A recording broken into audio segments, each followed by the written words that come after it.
Hello everyone, Journeyman here, and welcome back to Where in the World. Today is the fourth episode of my first club, and obviously, as you remember, we are in Argentina right now with Club Atletico Belgrano. So you may notice on the screen, this is the first youth intake for Football Manager 2018 for me, and surprisingly, the youth intake comes really early in the Argentine leagues, I suppose.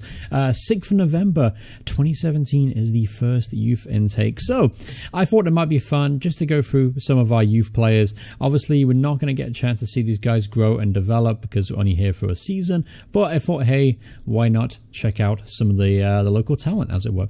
Anyway, top player so far, it looks like Carlos Silva.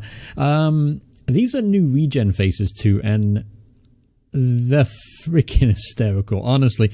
No offense, I apologize if anyone here, but this guy looks like he's had a stroke. I mean, it's definitely a sag to the left-hand side of the face here, and I mean, it's very, very peculiar shape. I'm not understanding how these faces are generated, but nevertheless, I mean, this guy obviously looks a super talented player, by the way. He's got potential to be, like a 5-star potential player. As you can see, he's a striker. His physical attributes are already there, pretty much. Good flair, defensive forward, poacher, advanced forward, potentially. Next up is this guy, Thomas Couturi, Argentine attacking midfielder. Again, this is a situation where it looks like two faces, like morphed into one, like Two-Face, like the Batman villain. How it's just like two separate, complete faces. That's very, very, very bizarre choice from Sai this time around. This guy actually looks a little bit better than the other guy. Yeah, better than Silva. Thomas Couturi. Yeah, I mean, let's look at him. He looks like a very talented advanced playmaker. Could definitely do a really good job in the hole behind the strikers. And he's only 16 years old, and he's definitely going to be at least a 5-star player in the future. This guy is ultra, ultra talented. Then we have Cesar Miranda. A little less on the potential side. Again, these regen faces this year are freaking ridiculous. This guy's garbage. He's not going to be any good. Goalkeeper now, Gaston Perez. Again, this one looks almost normal. I'll give Sports Interactive this one. He looks almost normal, to be fair. Let's see who else I have. Because everyone else is not very good, so let's check it out. That's a pretty good regen face, actually. That's pretty good there.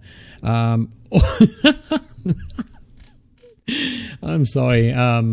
This is funny to me. It's a little things in life, but Jesus, this guy's 16 years old. He's already got a receding hairline. And oh, geez, he's a pretty boy. Again, this is going to sound absolutely ridiculous. I'm sorry. It really is little things in life, and this is a very interesting way to start episode 4 of this series. Yeah, that's kind of normal looking. This guy's fucking cross-eyed. I am so sorry. This is priceless. I love it. Oh, this guy doesn't even have a face. Oh, because he's a grey, that's why. All right, never mind. All right, that's pretty much going to do the youth intake. So let's get to the episode at hand. Today we're up against Boca Juniors and Lanus in the league. This is how the team's been doing since last time you joined us. We actually only won one game, so our performance in the league is really nothing to laugh at. Only lost 2 games, however, though. One game since last time you joined us, 2-0. Everything else has been a draw. We just haven't been able to score goals. And honestly, we've conceded some really bad late goals recently. I mean, we're talking about the 89th, 90th minute at least 3 or 4 times in this span of games in between the last episode and now. And so going into today's game, we're going up against Boca Juniors. Obviously, we know about them. They are probably I would say the most thought of a team in Argentina when you think about the Argentine football as a nation and the clubs. Boca Juniors are definitely up there alongside River Plate. So today's episode, we're going to take on them, and then we're going to take on Lanus. All right, so here we go up against Boca Juniors today, and this lineup we're going with, this is the lineup that won the last time out. We're going obviously Costa and goal, Luna at right back, Lima, Reyes through the middle, Benitez on the left, with La Torre, Jorge Ortiz in the middle as per usual. Slight change to how we play up top, a few different places are in there, and obviously a couple of players actually went off injured over the last couple of weeks. Garcia, Brunetta, all kind of just returning from injury, so we're trying to work them in slowly. But we have Barbieri on the right, Suarez through the middle, Bandera on the left as an inside forward, and then Jonathan Ramos recently has been leading the line as a poacher. And if you're interested, this is how the Boca Juniors team looks. Take a look at some of the high-profile players they have. They have a player on loan, Edwin Cardona on loan from Monterrey. Valued at 5.25 million, looks pretty well-rounded attacking midfielder. Main striker is Dario Benedetto, who is an Argentine international. He's only got one cap, however. But again, another very well-rounded player. He's got himself 22 goals and 33 appearances overall for Boca Juniors. And he's having a slow season, though. He's only got one goal this season. Then we have Walter... Who's this guy? Walter Boo, apparently his name is. Target man. He's 5'9", a bit of a small on the target man side. Not a lot of strength either, but still, he looks a pretty solid player. Wilmer Barrios in the middle of the midfield. Looks like a decent ball-winning midfielder. Solid tackling, good mark in there. This guy could do a really good job in Europe for someone. Very, very solid ball-winning midfielder. Only valued at £2 million as well. So it looks like a pretty useful player. So let's take a look at some of the younger players they have in the squad. This guy looks a bit special, doesn't he? 18 years old. Already got a ton of potential. You can definitely see that. Gonzalo Moroni, valued at £825,000. Who is this 21-year-old Christian Pavon? Definitely an out-and-out winger. Crossing, dribbling's good. Pace is really good too. Yeah, apart from that, he's actually got some really good solid attributes. He hasn't started much in the league this season, and he's only 21 years old, 5'6", so on the smaller side of things. Under 20 caps for him for Argentina. So without further ado, let's jump straight into today's game. Boca are currently top of the table, as you would expect them to be. River Plate are just 3 points behind them. And just to give you context on how the season's looking, we are currently sitting in 19th place, despite only losing 2 games. We've only won 2 at the same time and drew 6. So I'm not sure if we're on the I'm not sure if we're on the verge of something spectacular, like a really good run and winning lots of games, or we're on the other side of things and we're lucky to get away with a draw. It's kind of one of those weird half scenarios where we're either a really good team that's just playing poorly, or a bad team that's kind of living up above expectations. So, but anyway, this team we're going up using today against Boca. Now, obviously, this is going to be a very, very tough match today. They're a much more qualified team than we are. Chris Espinosa, yeah, we looked at him a second ago. Anyway, all right, so team talk. Let's get the team talk done. I've actually won over the team a lot. They respect me apparently very highly, and that's one of the positive things the board has said about me. So I've done well to win over the team, and morale is really high in the squad, which is very pleasing to see. All right, so here we go up against Boca. Honestly, playing away from home, I'm just hoping to get a draw out of today's game and not get humiliated too badly.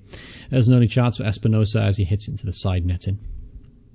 Alright, first we'll highlight the game, I suppose. Here's Benitez at left back to Suarez to Ortiz. Suarez is playing a more central role and he's doing okay. He's not really natural at it, but he's doing a very solid job in Brunetta's absence. Here's Cardona for Boca, drives inwards. Here's Barrios. That's a decent strike from distance, and it goes narrowly wide of the keeper's right post. But so far, it's been 50-50, honestly. There's not been too much between the teams. Ignore the shots in the middle. A majority of the shots have come from long distance, and we allow the opposition teams to do that just because I like to pack the box. I don't like to give them easy opportunities. If they're going to score a scorcher, they're going to score a scorcher, so it's okay by me. All right, so halftime as is upon us. 0-0. We're doing okay. Not creating the opportunities, but we're doing okay. I'm going to tell lads have been lucky so far. It was not really true. I just want to make sure I keep the good morale going. I do have options on the bench too in case I want to change things up. I'm tempted to bring on Brunetta for the second half for Suarez. Let's see how things go though. Alright, 60 minutes on the clock. I'm thinking to make that change that I talked about a second ago. I'm going to bring on Brunetta for Suarez. And I'm also going to bring on Garcia for Ramos too. Just to change things around a little bit. See if we can maybe open them up a little bit more. Because right now, we yet to really have our first offensive highlight of the game. And that's honestly a little bit concerning. Alright, here's a chance now maybe for Boca. Here's Cardona. He's got a Yar on the overlap. Gets the bar line, pulls it back, and Acosta makes a meal of that one, and we're lucky to get the ball clear. Alright, so Luna's picked up an injury apparently, and he's struggling to continue. So what we can do here is let's bring on Godoy, and let's move Royas to right back. Put Godoy through the middle, and that's all three substitutes. So we're going to have to roll with what we have, and apparently there's a decent opportunity there. Went out for a corner kick. Let's see if we can make the most of this. Ball is whipped in, but it's easily cleared from the Boca defender. There's a chance for Boca Juniors on the counter-attack now. That's a fantastic challenge there from Ria Yes. Alright, 84 minutes on the clock. Ball's whipped in to Magellan, to Peruzzi. Ball ricochets around the box, and we finally hoof it clear. But the ball's gone straight back in there. There's Yar at the edge of the area. That's a fantastic challenge. Let's see if we can get the ball up the field, and we lose it very cheaply. Cardona whips it in, and Acosta has to tip it over the bar. Definitely wasn't a shot, but the keeper had to react very well. Here's Yara off the clearance from the corner to Magellan. And lucky for us, the highlight is over. Alright, here's Godoy. Godoy to Benitez. Let's see if we can snatch a late winner here against the runner play. Give the ball away cheaply. And, oh, that ball almost went in there. Almost another unforced Football Manager 2018 error. I've seen a few of them. The matching definitely isn't fixed. Here's Garcia now. Through on goal to Brunetta. And John Brunetta, get in there, my son. 89 minutes on the clock against the runner play. At Boca Juniors, we just FM. Believe it or not, ladies and gentlemen, if you're not familiar with the term, essentially you get your ass kicked all game and then you score a last minute winner. So fantastic stuff there, Juan Bonetta. We just got to hold on now for a few minutes to secure what will be a very memorable victory in this save and for my Football Manager 2018 run. Ball is cleared, and there it is. The full-time whistle has blown. We have just beat Boca Juniors at the home ground 1-0, completely against runner play. As you can tell, they dominated the game pretty much from start to finish, but we defended very, very well at the back, and I am unbelievably happy. I can't really express to myself how happy I am with that result. And I actually clicked on the wrong button by mistake. Few players seem unhappy about that, but that's okay. That's okay. A majority were happy with it, so we'll fix that in the upcoming weeks. On the negative side, though, Sebastian Luna has gone down. He'll be out for at least 5 to 6 weeks. I'm going to send him to the physio. Alright, so we have one more game in this episode that's up against Lanus. What we'll do first, though, is we'll take a look at the scouting report. As I mentioned, I'm going to do this every single episode in between the games. Essentially, what I'm going to do is try and highlight some of the more exciting talent at this level, so you guys are fully aware of what good players look like, how much they cost down here, because you know it's worth scouting. If you can get the scouts out here to get these players in, there are some absolute bargains here. Here's perhaps another one. 21-year-old Facundo Barbosa, and plays for Argentino Juniors. Excellent first touch. That's definitely a good indication of a good technical player. He's a deep line playmaker. Only 21 years old as well. Could definitely grow into the future. Decent player traits. Run the ball from the middle. Likes to switch the ball to the flank. So he likes to play as a deep line playmaker. Spray the balls out wide, left and center. Left and right, I should say. And yeah, it just looks a really, really good player. David Salazar. Take a look, gentlemen. 18 years old. Striker, I don't really see the potential there. I've got to disagree with my scouts on that one. Kevin and Geraldo, we talked about in the previous episode. Let's see, Jan Sass. Who's this guy? An attacking midfielder. We talked about him too briefly. I remember that. Marlon, who is a Brazilian left back. Excellent determination. He's only 20 years old. He could be a really good player, couldn't he? Preferred left-footed, but he can use his right foot, so he can tuck in perhaps as an inverted forward in the future. Hugs the line, tries long-range passes.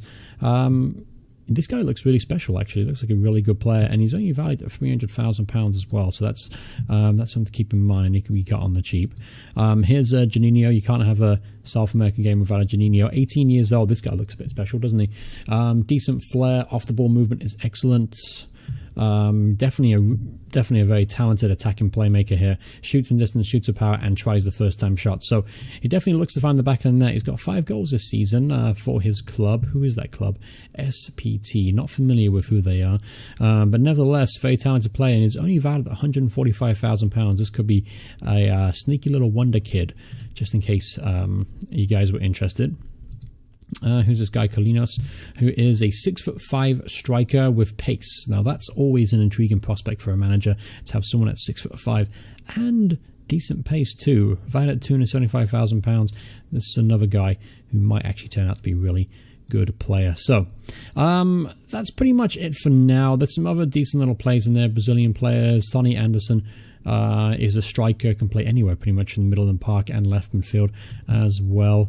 Looks very well rounded. Tony Anderson could be a good player in the future. So anyway, we'll move on now, and we've got Lanus now in just a week's time. I'll join you guys just before that game starts. Alright, so here we go up against Lanus now. Lanus are just 2 places above us in the table, and a win could see us leapfrog all the way into top half of the table in 12th, 13th, that region. Yeah, we've only got a few points behind those teams ahead of us. So this is a pretty good opportunity now to catch up. We got some decent form apparently too, so the media rates us today. I think we are favourites. At least we should be. But we do have some injuries to worry about though. Luna unfortunately is not available. So what I'm going to do is Boyas is going to move to right back, and then Godai is going to come in. Also Brunetta is going to come straight back in the side, because Suarez unfortunately is going to be out for a few weeks with a knock. So on the bench we'll put Barros in there, and then we'll put on, I don't know, who wants to play. Guess Sakura will be in there. Alright, so this is the lineup we're going with for today's game. We're going to keep Remus up top, despite Garcia's impact coming in off the bench in the last game. I'm going to stick with this team. So we've got Acosta in goal, Benitez at left back, Royas at right back, Godai, Lima for the middle, Ortiz, Latour midfield, Bandera, Brunetta, Barbera as the attacking 3, and then Ramos is going to be leading the line as a poacher. Alright, so going into today's game against Lanus, I think that's how you pronounce it. Apparently the star player is Barrientos, Fernando Barrientos. Very talented midfielder, advancer, playmaker, 26 years old, valued at 2.2 million, which is actually a lot for this league. Physical attributes not that fantastic, but mental is really good, technical is also excellent. So I'll have to keep an eye on him. Alright, so let's go into the dressing room here, and I don't know what to say about this one. We want a good form, one good one lately, so go out there and impress me. Yes, we'll go with that one. Alright, so let's get this game going. We are playing at home, and I fancy us to get a win today, especially after defeating Boca in the last game. So let's follow that good result with another one today. Alright, here's a chance on a caught free kick. Barberdi whips it in. He goes all the way through to Godai. Godai puts it back in. There's Brunetta. Gets in there. One Brunetta. Not really picturing him being a decent target man in the box for a cross, but good headed finish there. I mean, terrible camera angle. I hate this camera angle. Ball's whipped in, and that's a fantastic header from Juan Brunetta. And a good ball there from the centre half too, Godai. Alright, so the halftime whistle has gone, and winning 1-0 and playing well with it too. They haven't really threatened us at all. A few long shots from distance, forced a couple of good saves out of Acosta, but apart from that, things are going really well. So I'm going to tell the guys not to get complacent out there, just because we're playing well, so I want to keep up this high standard of football, and it'd be nice to get 2 wins in a row. I'm going to make a change up top. Ramos has been very quiet today, so I'm going to bring on Garcia, and of course we're going to switch him to his much preferred advanced forward role. Wait, is that Ramos? No, yeah, it's Garcia, and Garcia needs to come on. Oh, it's really, really finicky. I don't really like it that much, this new screen. I do like the way it looks presentation-wise, but as far as functionality, it's not really that good. Anyway, Garcia is going to come on the players in advanced forward. Alright, 75 minutes, time to make another change here, just to freshen some more legs up. Let's bring on Amoroso to play as a right winger. I'm also tempted I'm also tempted to bring on Martinez, but you know what, I'm going to leave it as is just for now. Because we're playing well, we've restricted them to pretty much no clear-cut opportunities, or even half chances, to be honest with you. Defending has been top-notch today. As far as offense goes, offense hasn't been very good. And there's 4 minutes rather than time. This whole game, there's literally going to be maybe 2 highlights. Here's Benitez throws into Ortiz. Ortiz to Latoro, shoots, and flicks off a defender, and it goes over for a corner kick. Who's going to take this? Never mind. It's full-time whistle, 1-0 over Lanus, so that makes it 3 wins in a row, 2 wins in the episode. So very, very pleasing stuff indeed. I'm going to tell the lads it was a good win for us, despite being favourites for today. And that result has now moved us up into 11th place in the table. We've only lost 2 games this season, so our record really isn't that bad now. We've now won a couple of games in a row to help balance things out. Alright, so that's pretty much going to wrap up the episode. Talk about the next episode real quick. Next game. What should we do for the next game? So, we're approaching the halfway point in the season itself. So what we can do... Let's see. Anyone perform really well playing recently? Gymnasia and Racing Club, perhaps? Yeah, let's do that one. Let's do those 2 games right there. So the next episode, we'll go up against Gymnasia and then Racing Club, and that'll be just past the halfway point of the season itself. And then, yep, that's good for now. Hope you guys enjoyed the episode. If you did, remember to leave a like on the video. And if you want to see more videos by me in the future, just hit subscribe, turn notifications on, and you'll get the uploads, get the information, the notifications when my videos go up. So, also, if you haven't checked it out yet, please go check out A Journeyman's Journey. That is the new long-term save for the channel.